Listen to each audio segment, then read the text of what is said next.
Douglas Adams.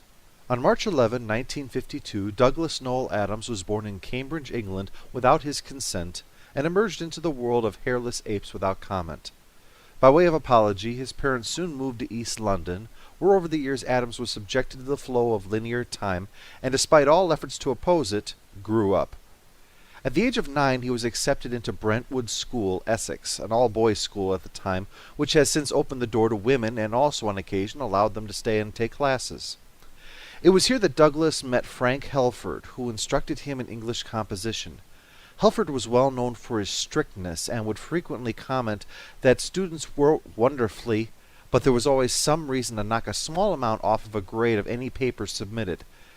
Many believe that this was because they were forced to write in English, galactically known as the third most cruel language to teach a small child, after Patao-Tao, which is spoken entirely by striking the other person with small hammers, and of course the most cruel language of them all, Fortran. Despite this handicap, at the age of 10, Douglas crafted an essay that so impressed Helford that for the first and last time he gave it a score of 10 out of 10.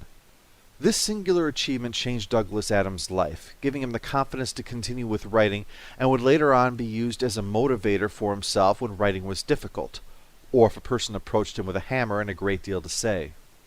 After completing his schooling, Douglas took a year off, during which he began a series of odd jobs that were quite useful to biographers who need to pad out their work. He worked as porter in the X-ray department of the Yeovil General Hospital in Somerset. He built barns and cleaned chicken sheds. Though because chickens are considered unintelligent animals, he was unaware that they were honored to have their shit cleaned up by a man who had received 10 out of 10 from Mr. Helford, and went to great lengths to ensure that he would have much to shovel. He also hitchhiked around Europe, which sadly was not his job, but it was where, according to legend, some questioned its accuracy, including Douglas himself. An idea first came to his mind as he lay drunk in a field in Innsbruck, Austria, that would be very useful to him eventually. But before that he returned to England and the city where he was born, St. John's College in Cambridge.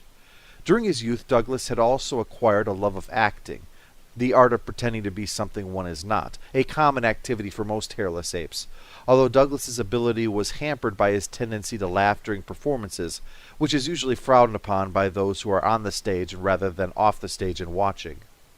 Douglas came to St. John's College because he actually wished to join the Footlights, an undergraduate comedy society famous for launching the careers of many British actors and comedians.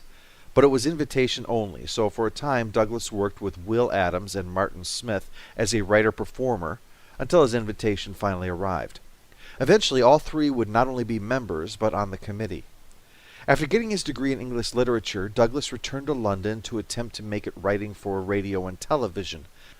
But it was during this time that a performance of the Footlights Revue got Douglas noticed by Graham Chapman, which allowed Douglas a way to meet the rest of Monty Python, who were a large influence on him. And he became good friends with Terry Jones. Douglas had previously met John Cleese by asking to interview him when he was still at St. John's. Douglas also appeared as an extra in 2 episodes of Monty Python's Flying Circus, the first being episode 42, a number that holds some significance. Douglas worked with Chapman for 18 months, but while the other Python alums were having successes, this pair produced little that was actually suitable for use, and what they did manage to get filmed was considered substandard. Disillusioned and broke, Douglas took a job as a bodyguard for a Qatari family that had become rich due to oil, a sludge burned by hairless apes which when done in large quantities can lead to environmental damage, a concern for Douglas in his later years when conservation became a major part of his life, as opposed to now when not starving to death was a major part of his life. But what Douglas lacked in successful writing credits he more than made up for with contacts inside the industry, skilled at remembering and keeping in touch with those he had met, which gradually allowed Douglas a way in with his ideas regarding science fiction comedies. Tomorrow, the work Douglas did for an existing science fiction franchise and how it will relate to his concurrent original project.